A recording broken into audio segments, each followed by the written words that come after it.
Welcome to Starting Out Solitary. This is, I believe, week 30, and Happy New Year. This week we are discussing shadow working.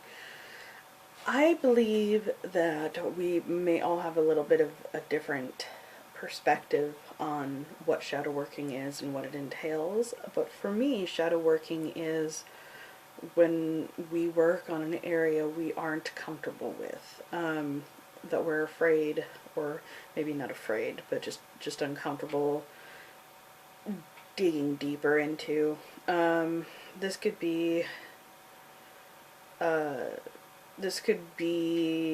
for instance, as an example, say you have always had really bad relationships.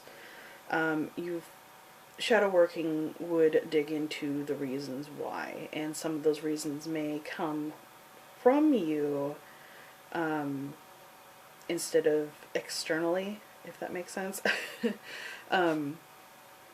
Basically, shadow working is one of those things that a lot of us talk about, but I think, though everybody I think touches on shadow working to an extent, I want to say only a handful of people that I talk to anyways, really delve super deep into it. There are different ways of delving into shadow work. A lot of us use cards or divination to get more insight, and some use meditation. Shadow working is kind of like self-therapy, if that makes sense at all.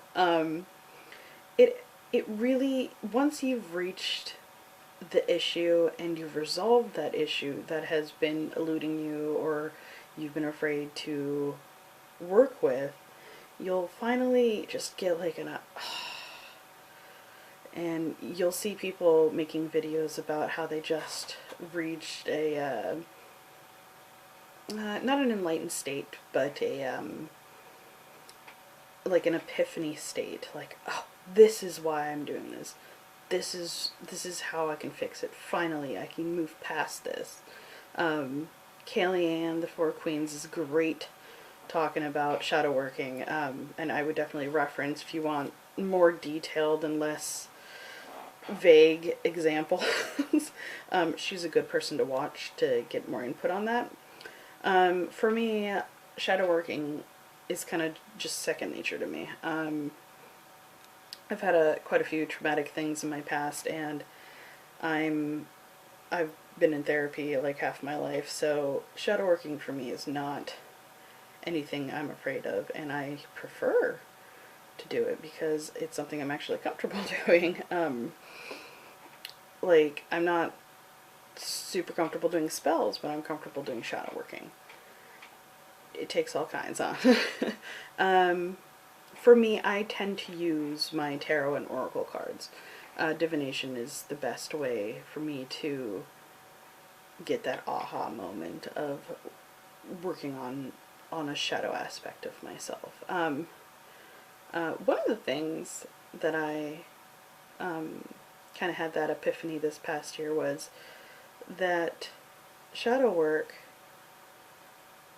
and working on the darker side, or darker has a negative connotation, but that is not what I'm meaning by darker. I'm suggesting like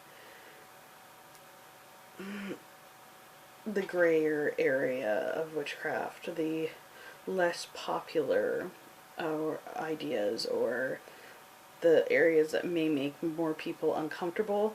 That is something I'm actually very comfortable with, and that was kind of something I feel where my path is taking me, and that was kind of something I worked through with my shadow working.